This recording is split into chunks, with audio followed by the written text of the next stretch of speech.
Hi, everybody. Welcome to Style Shoots 101. I am Megan, manager of Two Bright Lights, and I'm really excited today to welcome our two special guests. So we have Leah from ColourPop Events and Nikki from Maybe Films, and they are pros when it comes to everything styled shoots. So I'm really happy to learn from them today as well. So sit back, relax. I'm going to hand things over to them, and they're going to tell us everything we need to know, and then hold tight. We're going to have questions at the end. So feel free to throw them into the chat box throughout the whole event. We'll be monitoring that. I told you I do this every time. And then we'll get to your questions at the end. All right, so we're ready to go. Okay.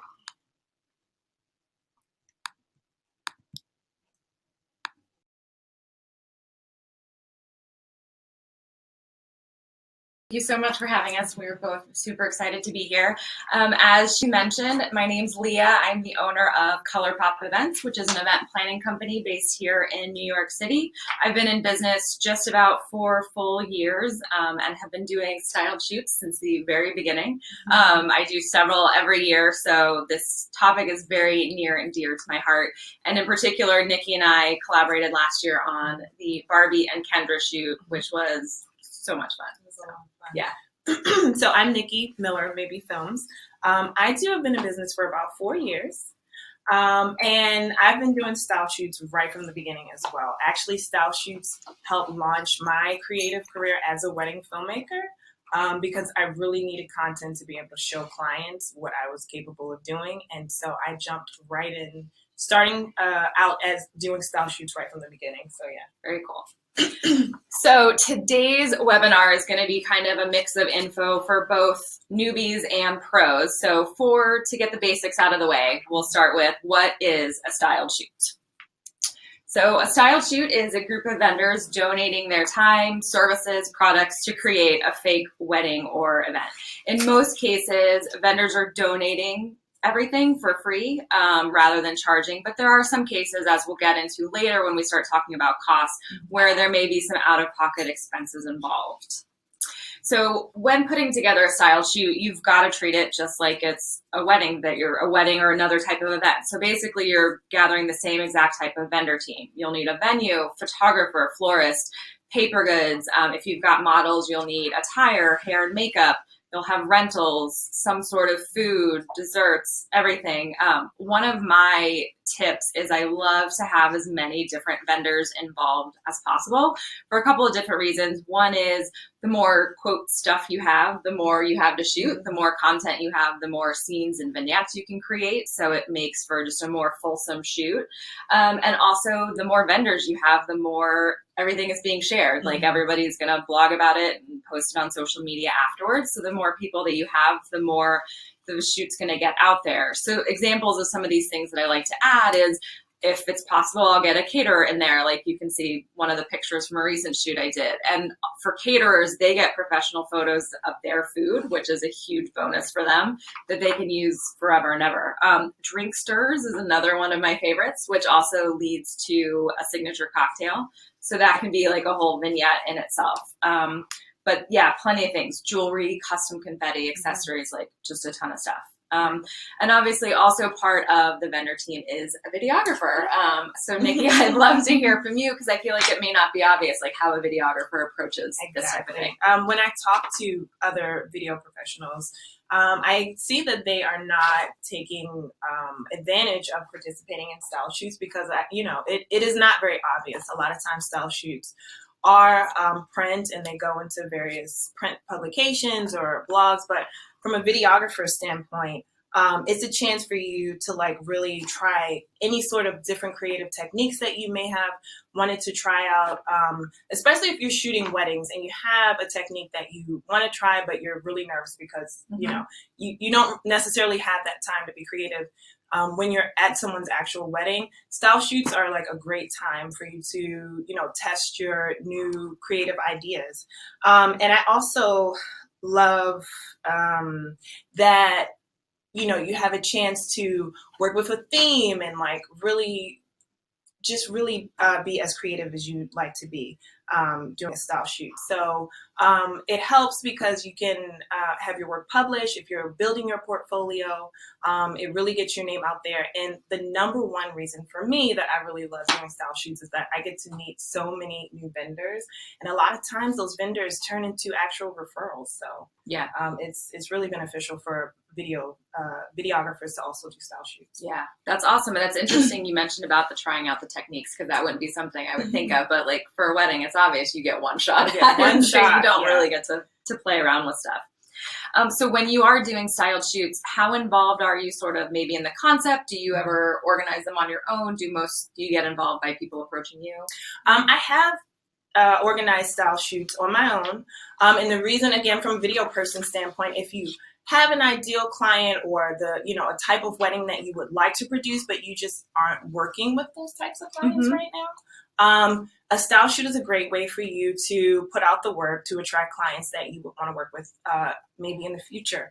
And then again, back to like creative techniques, if you had things you wanted to test out, you can do that through style shoots. A lot of times when I am doing style shoots from a video person's perspective, I am called in as a vendor. I maybe have organized 2 or 3 myself, but they usually approach me. And then I just, I ask myself, is this concept for the shoot something that aligns with my business, with the brand that I'm representing? Yeah, that's super important. Awesome. All right, so now we have explained what a styled shoot is, and I'm sure people are like, this is kind of wacky, you're doing a fake event. But there's a lot of reasons why people do them. I mean, they're incredibly popular. So we just kind of want to go through some of the major key things that explains why people actually do styled shoots. So the first reason, the most obvious thing, is publicity. I mean, you're doing a styled shoot, I would say 99% of the time, to get published. And when thinking about the submission process, it's good to actually think about it in advance. So I tend to think about where I'm going to be submitting the shoot before I even, complete the whole idea and execute everything, because once you know where you're submitting it to, that's going to impact the style. Like, for example, somebody who is doing a shoot for Style Me Pretty, that's going to look completely different than a shoot that somebody's submitting to Ruffled or 100 Layer Cake. So knowing in advance where you want to submit it is incredibly helpful for also like helping craft the vision. The other piece of advice I have for submissions and publicity is you can submit the shoot more than once. There's definitely exclusive blogs that may not run non-exclusive content, but submit to an exclusive blog. If something comes up again, submit to another one. One of the examples I have is I did a Lisa Frank holiday shoot last year that I definitely plan on submitting to another blog for the holidays this year. I mean, you just want to make these photos work for you as much as possible. And the other thing too is, even if a blog is technically exclusive, it never hurts to ask, because if it's great content, I mean, they can really only benefit from running it a second time. Yeah. All right, vendor relationships. So Nikki already mentioned this, and this is probably, for me, also one of the biggest reasons why I do styled shoots. It's an opportunity to show people what it's like to work with me without actually having done a wedding or event. I mean, there's only so many weddings each year, and there's a ton of amazing vendors that I want to work with. And so this is kind of the best way to make that happen. Nikki and I collaborated on that style shoot I mentioned last year, and now we're doing a wedding together in August. So it's like proof that this stuff actually works. All right, and then content. So Nikki already mentioned, like, especially when you're first starting out, styled shoots is the way to build a portfolio. I mean, like, if you're just starting out, you've actually never done a wedding. And so how do you build a website when you've not actually done it before? So putting together styled shoots is definitely a way to do that. And then again, as you mentioned too, with showing your style, your aesthetic, and your target audience, there's really nothing better than like doing it, because you can do whatever you want, which is kind of great.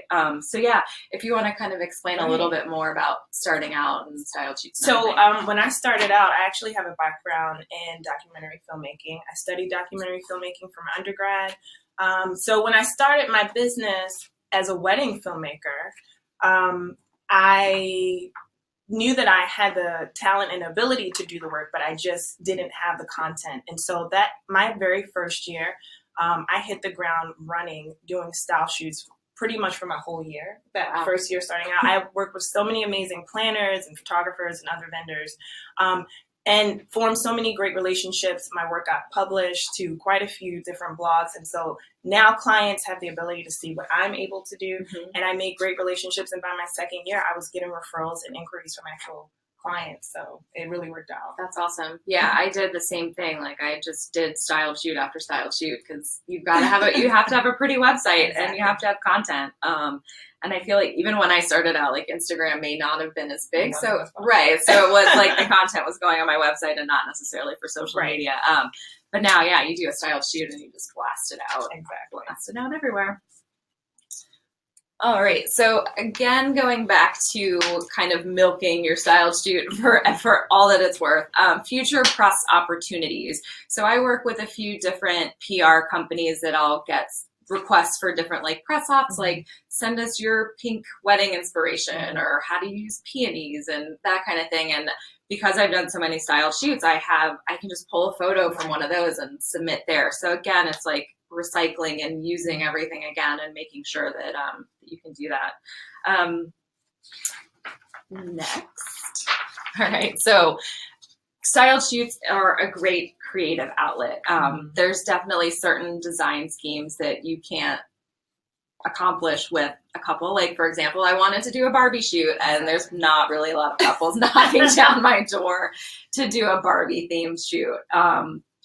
So I put together this shoot. It's beautiful. And again, like we said, it's a creative outlet, and it's how you show what type of stuff you want to do and who you want to work with.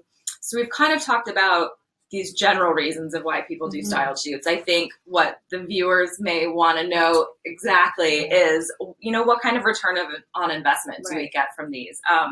So I feel like my experience is going to be different from Nikki's. So for me, from a planner's perspective, and I'm going to be totally candid, like I don't get any direct return on investment. I've not had a couple say, oh, we saw your shoot on Ruffled and we want to hire you. Just because, and part of that is because I'm a planner and a planner is not visual. And so people don't look at a style shoot and say, oh, she planned the crap out of that. I want to have her plan my wedding. Instead, they're looking at the photos and the video and the flowers and saying, I want that for my wedding. But just because I don't have any definite return from it, there's that intangible aspect of building the vendor relationships and having content and having publicity and getting my name out there and staying relevant. So that's for me, like that's one of the big reasons why I do it. So I'm curious from a videographer's perspective, what do you get out of style shoots? The biggest return of investment for me is the vendor relationships. There are different planners and photographers that I'm just like, oh man, I would do anything to like work with them on a real wedding. And like sometimes that opportunity comes up as a style shoot. And then when people see that you're not, this weird, creepy person, they actually want to work with you later again. So it's great. You make new friends. And through that you get referrals. So now you're getting actual clients that want to work with you. Being published is awesome. I mean, from a video person's perspective, it's hard. It's a little bit harder, I feel, because I can't shoot something and have it go in a magazine. Like, so the blogs and any sort of like web-based publishing, it really helps from a video person's perspective. So yeah, that's the biggest returns for me. Yeah. Do you find that you've gotten inquiries from style shoots you've done? Like somebody says, oh, I saw your video on X, Y, and Z and contacted you from it? Through Instagram, I have. Okay. Clients will say that they loved a style shoot that I've done, and then, they may, send in an inquiry weeks later and like, oh, I remember I commented on, now I'm, they put it, so figure out it comes full circle. It'll come full circle. Exactly. Awesome. So now that we've talked about what a style shoot is, why we do them, we're going to go into a little bit of detail on what makes for a good style shoot. So obviously, no brainer. You've got to have a good concept. I say don't necessarily go with something that's super trendy. I feel like it's easy to do something that's trendy and popular, and it'll probably be, quote, easier to get published. But in terms of like you standing out and you expressing yourself and showing what you can do, I really say like push the envelope and try to be super creative. I'm curious, other than our Barbie and Kendra shoot that we did, are there any like super fun shoots that kind of stick out in your mind? I did this one called Live Wild, where we went upstate and we did this whole, I was really into music festivals and I wanted to do a music festival themed shoot. So like the bride was super bohemian. She had this huge afro. We had a lot of like music festival theme throughout the shoot. I also agree. It's like, that is the time to push the envelope and like really have a lot of fun. So I've done that. I've done one where I had the models kind of lip sync. So it was like a music video throughout. So yeah, I love style shoots because I just get to like go wild with them. Yeah.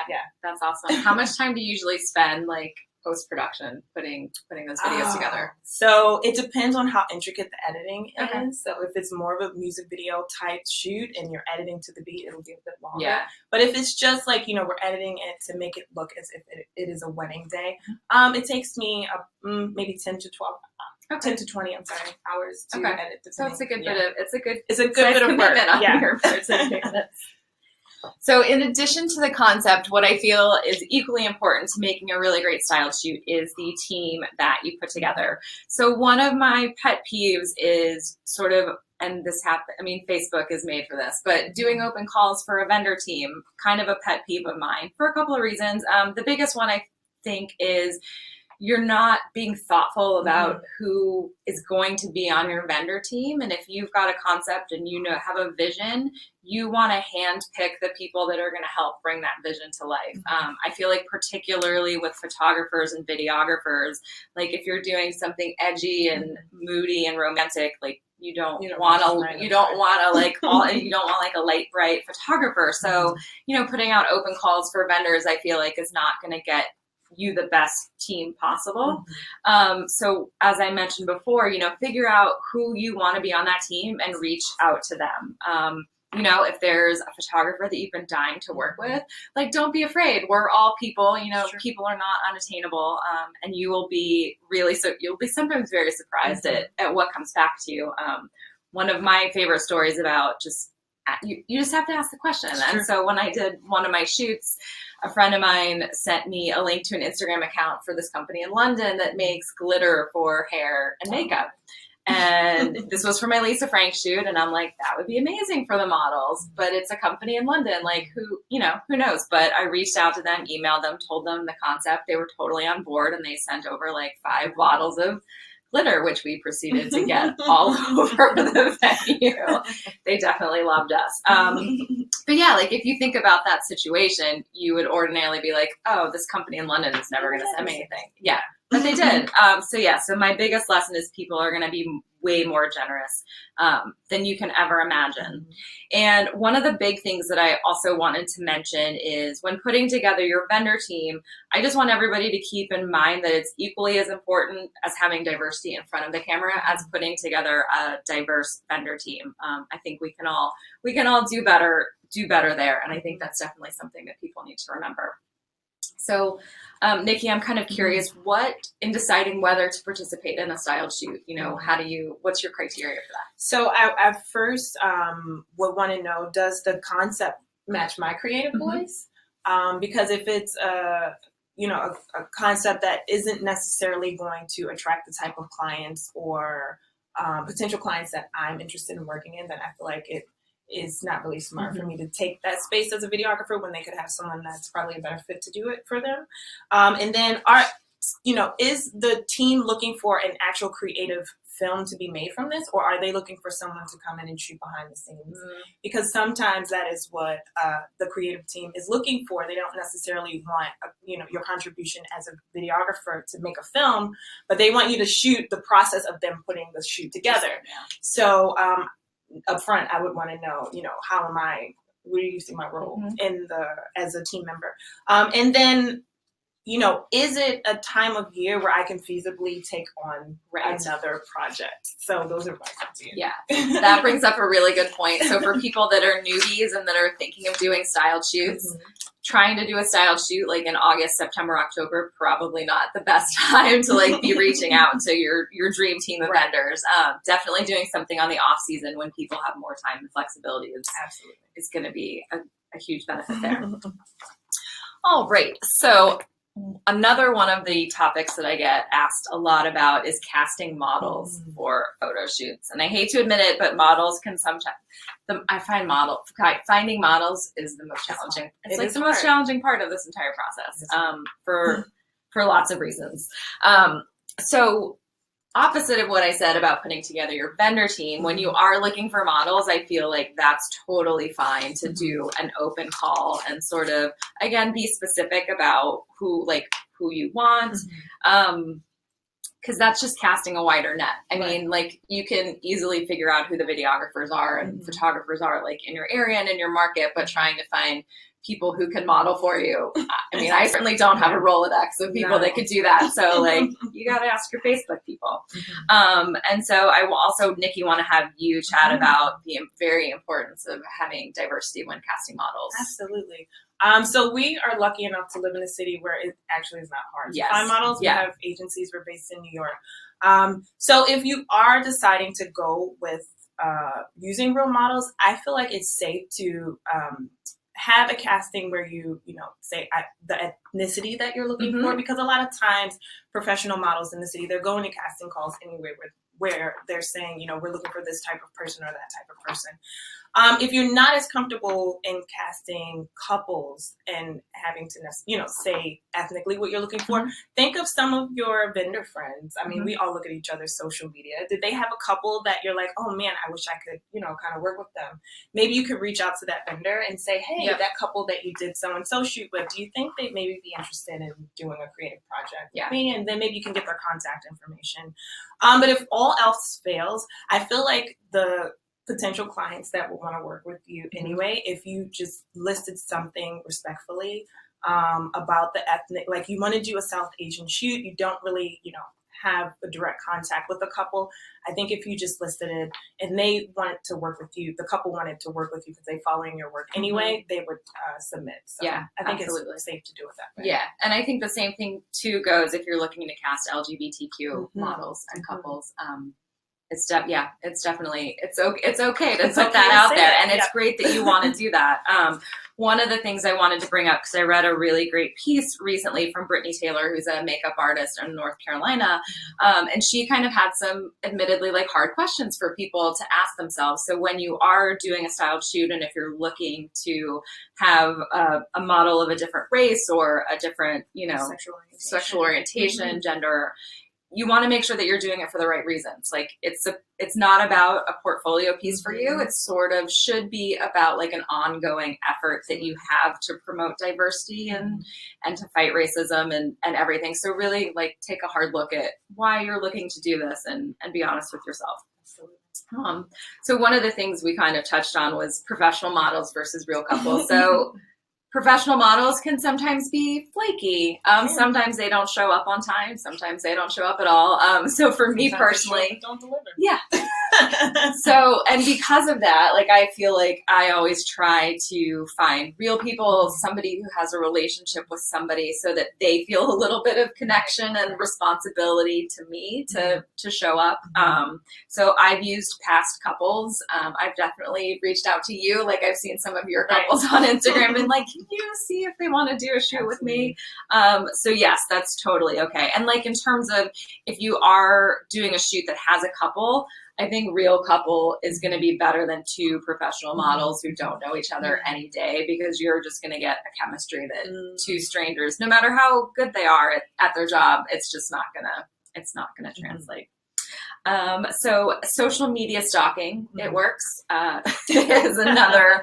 is another way to go about finding your models. So for the Barbie and Kendra shoot, myself and Kate from H&H Weddings, actually we were on Instagram looking for the perfect couple to cast for that shoot. And so, I mean, somehow we found Madden and then went down the Instagram rabbit hole and saw that Madden has a partner who's this just absolutely lovely woman, and they were perfect, but it turned out they lived in Los Angeles. But still, nevertheless, we persisted. We emailed them. We got on a Skype call and told them about this. Like, they don't have anything to do with the wedding industry, so we had to explain to them what a styled shoot is and this crazy idea of wanting to do a Barbie and Kendra photo shoot. And they were totally game for it. They visit New York from time to time, and we're totally down to plan a trip around our shoot. So admittedly, like even leading up to the day, we were like, oh my God, what if they don't show up? These are two complete strangers.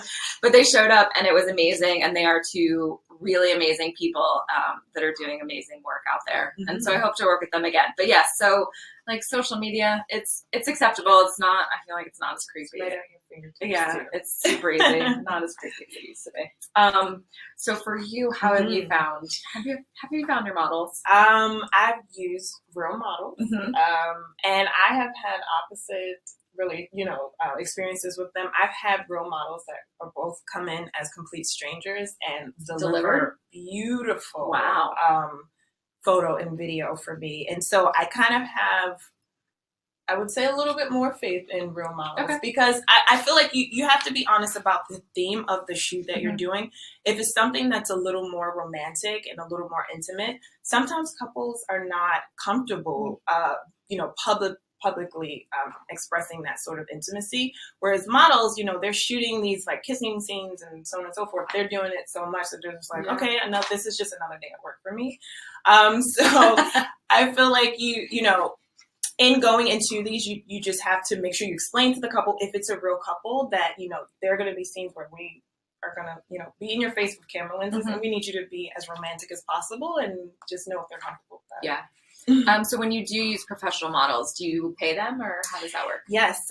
We've gone through agencies, and as weird as it sounds, you'll reach out to whoever their agent is. They'll tell you what their day rate is, and we have had to pay for models. Great. Yeah, one of the things when I do cast a real couple, they are usually always married because one, it is kind of strange to like do a fake wedding shoot if you're not even engaged or anything. Right. So yes, and so one of the things too is like if a couple's already been married, you can take a look at their wedding photos and make sure that and find out from them like were they comfortable being in front of the camera and kind of see what that experience was like. Right. So there's a little bit of a way to do like a little bit of a vetting process before bringing people on board. All right. So I feel like we've mentioned before how significant of an opportunity style shoots are to develop vendor relationships. So from a wedding planner's perspective, when I'm coordinating a shoot, I am treating my vendors just like I would a client. Like I'm showing them exactly what it would be like to work with me on the day of. So one of the things that is involved in that is I'm creating a day of timeline for them. I break out the hair and makeup schedule, what time the model needs to be done and dressed, and what time slot we're shooting the tablescape in, and when are couples photos, so that the models know their schedule, all of the vendors know their schedule, and then it's about keeping everybody sort of on track throughout the day. So if we spent way too much time filming the tablescape or like the stationery, and I can say, hey guys, we need to pick it up a little bit. And I also make sure to provide shot lists for the photographers and videographers, particularly too if there's like a lot of extra details and product shots that we need. Like part of this is, so for the company that sent me the glitter, like we did a whole separate shot of just their product in a nice setting so that they would have something to use to kind of offer to them. And I also the planner in me, I make sure to feed everybody. So there's like snacks and lunch and water and everything. It's a super long day and everybody, you just need to make sure that everybody's comfortable and everybody's happy. And then in terms of the venue, I strive to make it look like we were never there. So with the exception of that glitter incident, I've succeeded in like leaving everything in a great condition. Because again, this is a way that you show the venue that you have respect for their space. You appreciate them having donated the space for you to use, and you want to show what it's like if you were there on the day of, like how you're going to be leaving their home, basically.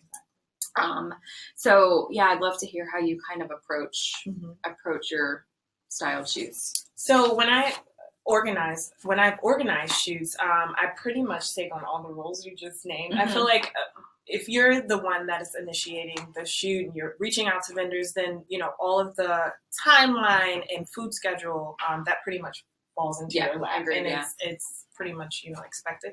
But when I come in as a participant, the organizer usually handles, the timeline when we're supposed to be in. So I just make sure I show up on time. I show up with the equipment and the gear that I need. I know the shoot schedule.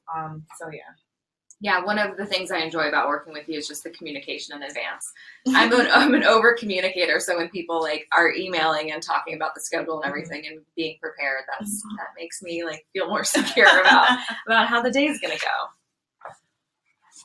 All right, so we talked a little bit before about submitting and publicity, but there's just a couple of other details I wanted to address. So I did mention having an idea in advance of who you want to submit to, because that is going to dictate a lot of the style.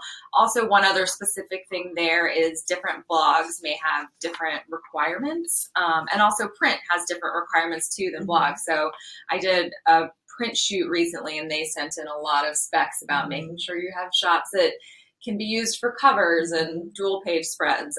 So there's a lot of detail, and knowing in advance like who's going to be publishing this is super helpful. And I also sometimes, if you have a relationship with that publication, it's great to reach out to them beforehand and kind of pre-pitch the idea and get the idea pre-approved. Obviously, there's no guarantee that they're going to run it. Everything has to turn out. But if you can kind of have somebody's buy-in, that also helps when getting other vendors on board, because you can say, hey, so-and-so has sort of pre-approved this. We know that it's going to have a home as long as we execute. So it makes people a little bit more willing to join on board. So I guess for the shoots that you've done, and then also shoots where you've just handled the video and weren't the organizer, how involved do you get with the submission process? If I've organized the shoot, I'll do the vetting. Yeah, okay. I'll let the team know that these are the potential blogs or sites that we're looking to have it published. I too will also reach out beforehand to see if we can get a pre-approval. Yeah. But then as one of the, being a vendor that's kind of coming in and participating and contributing, when whoever organizing reaches out and says, we're looking to get it published here, if that's not necessarily the brand that will aligns with my brand, then I can decide whether I want to go forward or decline. Right. So yeah, that's great. Yeah. All right. Moving on to everybody's favorite topic, which is money.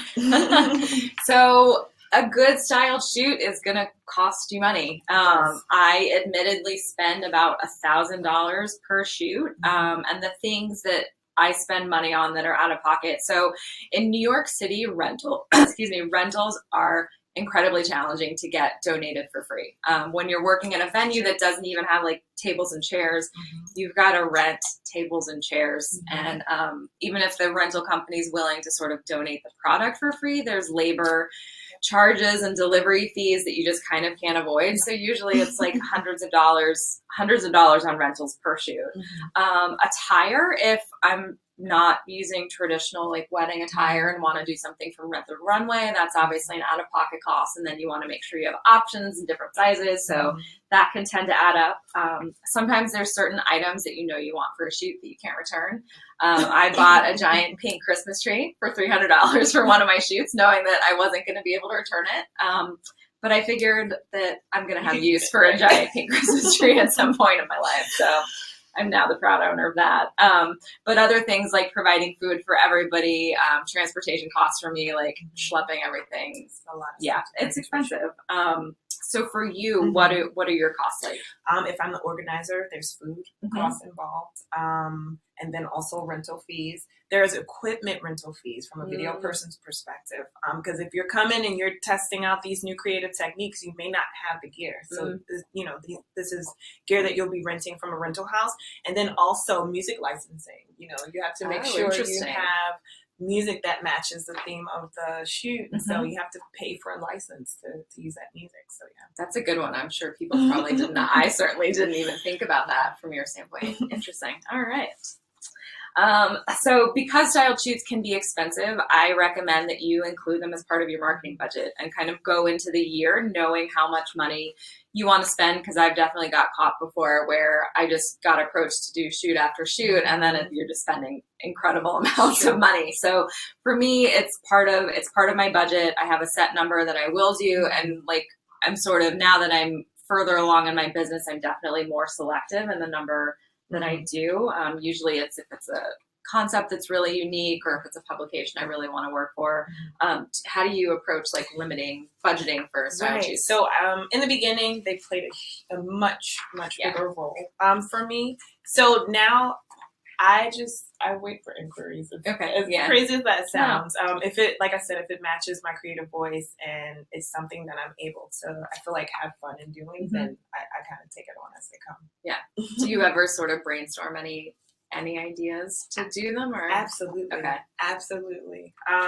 Like I said, it's awesome if we find ourselves as vendors, always kind of critiquing yourself until you're like, oh my gosh, this person gets XYZ kind of couples, and I really want to work with those couples, and how come they're not calling me? And so you make a shoot to kind of show people like, this is the type of work, these are the people that I want to work with. So absolutely, I make a style shoot to put out what I want. And that's something you can also continue doing, not even in the beginning of your career, but throughout. Always, because I feel like you're always kind of figuring out what your brand looks like. And so as you change and as you shift and grow, I feel like you can use styled shoots to show sort of who your new target client might be. Cool. Well, that is all that we have to chat about. We're going to move into the Q&A portion. So we hope you guys have some great questions for us. Awesome. Yes, we've already seen some come in, which is great.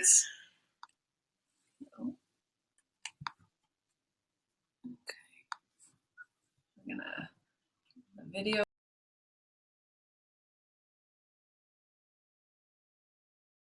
Awesome. I learned a lot, and I'm sure everybody else did too. And we already have some questions coming in. So let's see. The first one is, so when you're doing a styled shoot and you're looking to submit it, what do you put in the write-up, like the album story section? What do you usually put there? That's a good question. Usually it starts with like a description of the inspiration and where the concept for the shoot came from, because I feel like explaining to a publication how something came about gives it a little bit more meaning and makes it a little bit more special. And then you also kind of do the usual sort of try to run down the vendor list in like in an explanation sort of way, like talk a little bit about the flowers and maybe what kind of flowers were used and who the photographer and videographer were and maybe what kind of food the caterer provided and stuff like that. So yeah, definitely details, but plus the backstory on the inspiration, maybe how you put the vendor team together. Yeah, I think that's really important. I mean, it is inspiration, so how you got inspired to create it is super important. So when you're looking to put together that vendor team, how do you go about finding the people that you want to work with, and especially if you've never worked with them before? Okay. So a lot of times, we kind of stalk each other on social media, right? You make what I call frienders, and then you know the vendors that you would like to work with. As Leah said earlier, you really just have to throw caution to the wind and just reach out to whomever you aspire to work with. And a lot of times people are really receptive. I've made friends with people that I'm just like, oh my God, they're so much further along in their career. They've never, and then, they actually, you make a friend and you get to work creatively together, and just reach out. Don't be afraid. Don't get in your head too much. Just reach out to them. I kind of had a moment like that. So when I was first starting out, I actually worked 2 events with Michelle Edgemont, who's a designer, because I loved her style and I wanted to experience behind the scenes what it was like working a wedding. And so we've been friendly and I followed her, but we've never gotten to work together. And then I had a style shoot pop up that I thought she'd be perfect for. And I was like, it was kind of like a dream come true moment when she agreed to do it with me. So that's great. Yeah, no, it's definitely like you build relationships, and even if it's strangers, it's a great way to start the relationship. How do you handle a situation where maybe somebody says they'd love to, but they would need to get paid? It kind of depends. It depends on who the vendor is. I've definitely paid some vendors before. So it really kind of becomes a budget thing. I do know that a lot of times people end up paying for venues, and I think of the things you pay for, that's probably of the most value. Right. Yeah. You have to have one of those. Yep. Can't do without that. It is important. Okay, so when you come up with an original theme, how do you know which publishers might be interested in that, especially if it's not something you usually see out there in publications? I think just getting yourself familiar with what publications are out there. A lot of times, we see certain publications in our social media, on newsstands, and you get really, you think that those are the only ones, but there are a lot of amazing publications and blogs. And it's just a matter of doing your research, especially if you have this concept. There is a home for your projects. Yeah, I think it's kind of like sort of the approach people say with fashion. Like, you have to know, if you're in fashion, you need to know all the fashion magazines. Like, you need to do your research. If you're in weddings, you need to know what's out there. Yeah, and there's, like you said, there's so many different ones and so many different levels, and whether it's a huge national or a smaller regional one, it also depends what your goal is. Right. So the research is really important. Yeah. And not to do a shameless plug for Two Bright Lights, but your platform definitely makes it easier because you see what blogs are out there. And so, like, there's new ones you can discover, and you check out their style and say, hey. In one place. Right. Research in one place. Easier than that, That's right? great. Yeah. I swear, I didn't tell them We to were say not that. No, but it's true. I mean, I'm finding new ones every day, and that's what I'm doing. Yeah. So there's so many out there. Yeah. It's great. Okay, so a question came in from someone. I've planned and styled a few style shoots. A couple have been published and a couple have yet to be. As you know, the submission process can be long and somewhat disheartening. And I feel like I'm letting the other vendors down if it's not working. Is there ever a point where you just say, move on to the next one? That's tough, because I've been in that spot before where you've had some shoots that were less successful. I mean, I keep trying, and going back to what we just said, which is there's a ton of blogs out there, some that may be smaller than others, and also think internationally too. I will say there's a couple of like British blogs that are super fun that I love, like Bespoke Bride and Mr. and Mrs. Unique, I think, or two. So you can even look outside of like the United States to get it published, because obviously with the internet, it doesn't matter where something originates from, like everybody can see it. But I mean, I haven't had to completely give up, and I say just kind of keep going a little bit longer and try to find some places. Keep going and keep your team in the loop. I know a lot of times when you're the organizer, you kind of feel like you want to keep your cards close until you can finally say, guys, we're going to, you know. But if it's been some time, and it takes time sometimes for the bigger publications to get back to you, and it doesn't necessarily mean that you're not going to be published. You just kind of have to wait it out. Keep everyone in the loop as to what the process has been. You know, I sent another email, I got this, or we got a blog that declined, but now I'm going to go in this direction. I feel like when everyone kind of knows what's happening, then it helps a lot. And they can also help too. I mean, you never know, like they may have since then come across a new blog and have an idea of where to submit. So, so this goes back to the organizing. Is it strange that a photographer would initiate and draft the concept of a styled shoot and gather vendors? I know ultimately only photographers can submit to Two Bright Lights.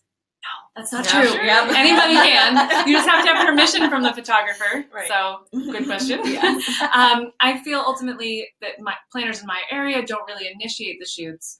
But am I hurting egos and relationships to do it as a photographer? No, not at all. Yeah, I mean, I've definitely been approached by photographer friends who have an idea for something.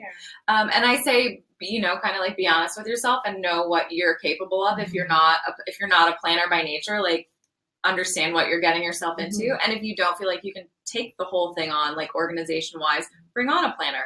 But if you feel comfortable enough to be organized and do timelines and scheduling and everything, go for it. Absolutely. Any vendor can organize a style shoot. It's not only for, image makers or planners. If you're a caterer and you want to get your food that's a good point out there, organize a style shoot.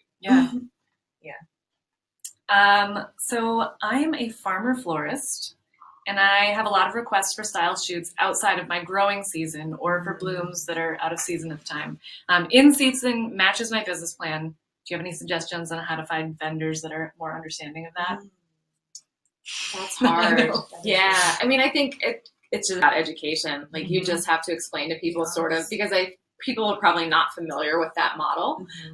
So just letting them know that while you're flattered and would love to participate, like just sort of your business model doesn't allow you to do that. I literally don't have flowers right now. Exactly. 14 inches of snow. And maybe talking about educating people on what your growing season is. Correct. So Right, when say those check flowers, back. yeah, exactly, Right. are in season. Yeah, I saw actually on Instagram this morning a cake baker had to post like a very nice like PSA because she was having to turn down certain clients, and it was because it wasn't her ideal client, and she had a customer whose feelings were hurt because she said no. So she like very politely and eloquently explained, we can't do every cake, and we have a brand, and we need to stick with the brand. So while we're not judging what your idea is, Right. it's just not for us. So yeah, Yeah. similar. Yeah, you just need to educate people and kind of be honest about your capabilities. Right. Makes sense. So any suggestions on how people can make sure they get the best credit? So this person has had a editor change the write-up in the past because maybe they only talked to the photographer or about the photographer. What are your suggestions? That's such a sticky issue. Yeah. Credit. I mean, yeah, there's a lot of different theories on it. I mean, obviously when something runs on a blog, everybody needs to be credited. Yes. Like when it's first blasted out on social media, everybody needs to be credited. There's different viewpoints on whether you should on Instagram tag people or put them in the comments or do both and what's appropriate. And then there's questions like further down the road when you use a photo from a style shoot, like do you list the entire vendor team? And I think that's kind of a personal decision. I mean, obviously photographers always get credited. Yeah. I feel like whoever organized the shoot should get credited. Yeah, it's a sticky, like, I feel like I don't even have like my own set of rules on what to do. But yeah, no, it's really crappy when you don't get credited for something. And in that case, like whoever handled that submission should be responsible for contacting the publication to get it fixed. And it could be even just an error on the editor's side, not like they're doing it on purpose. So I think from what I see is trying to provide as much of the vendor information upfront as possible. So you're making sure all the credits are, if you're submitting through Two Bright Lights, tagged as a vendor, and then also in the album story, include all the vendor information there. But then, just like you said, if somebody's missing on the submission, reach out to the editor because most times it's probably just an honest mistake. Yeah. And then also make sure that you've submitted your own information through the team that you would want to have published. Yes. What sort of platforms do you want to drive traffic to? You need to make sure that the organizer has that information from you. Yeah. And one tip for the people who are organizing, just to make it super easy on your vendors, is I put together like an Instagram cheat sheet. Absolutely. And so people can just copy and paste from my email so that I just want to make it easy for them to be able to credit everybody. Yeah, because finding Instagram handles now can be so hard and so time consuming. It's really hard. So making it as easy as possible. So I think that's a great point. So do you think styled shoots are worth it if you're just using the photos for your own blog or other vendors' blogs and social media, or is it really only worth it if you're planning to get them published? I think if you're going to use it for your own blog, you need to make sure that the team that you're working with understands that. Because if they're thinking they're participating to get published, they may be disappointed or upset that that wasn't listed front. Yeah, but there's no reason why you can't publish on your own blog and still get it published. Right. But again, being upfront with like where it's going to go. Yes, you don't want to disappoint anybody and burn a bridge. So the next time it doesn't work out. Right. Yeah. So who do you contact first when you're at the beginning? So this person said they wanted to do one, but feel like the person you contact sets the tone. So, and also, how do you find a date venue in mind and then find the people? Which way? Usually for me, it starts as kind of casual conversations with usually the first person's like photographer and then a designer or florist or whoever's, kind of helping guide the vision also. And then finding a date. And then I feel like it's kind of like a wedding. Like you can't really invite other people you can't inquire with other vendors until you have like a date and time worked. And there's space. And a space. Yeah, you have to have a space. Yeah. I had one where the space changed like 2 weeks before. That was not pleasant. Stressful. That was very stressful. Yeah. So even before you started contacting people, how do you even come about coming up with a theme? Like what inspires you? For me, now I don't like actively think of style shoot inspiration, and it just kind of I wait for an idea to come to me. So the Barbie shoot came to me as I would like to do a Barbie shoot, and I would like to have a lesbian couple as the models, and just figured out how to make that happen. And sometimes like I'll have an idea for a shoot that doesn't happen right away, and it's something like I save up for another opportunity later on. But yeah, for me, like it comes to me. Sometimes for me, it's like, I am seeing the same thing over and over and over again. I need to put something out to show that, hey, weddings can be, so much more than what's being put out there right now. So sometimes it comes, the creativity is born from lack of creativity, so. Yeah. Do you give out agreements or contracts for everybody, or is it more informal? I should. I should. I don't. But I should. More so I feel like it's more, not necessarily with the vendors, but definitely with photographer and videographer and the models. Because one of the things that I do and had gotten me in trouble before in the past was like using a photo for a future press op and not having either the models cleared it or something. And so, now whenever I submit somebody's photos, if I don't have an agreement that, hey, you can use these for whatever you want, I make sure to email the photographer and also the models or the real couple, because sometimes they might have been okay. They might be okay with you using their photos on your website. And maybe not like in an advertisement, because that's a whole, I feel like changes the game from a styled shoot. So I feel like having agreements with the models and for use of the photos and video is important. Super important. No, that makes a lot of sense. Yeah. Yeah, you want to make sure you have that also down the line. It doesn't make especially sense. If you decide to use them again, as you said. Right, again, Sure. And honestly, it gets it's kind of annoying for me right now, because I feel like I'm just emailing people constantly asking again, like, I contacted you like 3 weeks ago, but hey, this is a different one, and I still want to make sure. Because you don't want to burn. The vendor relationships are super important, and you don't want to step out of bounds.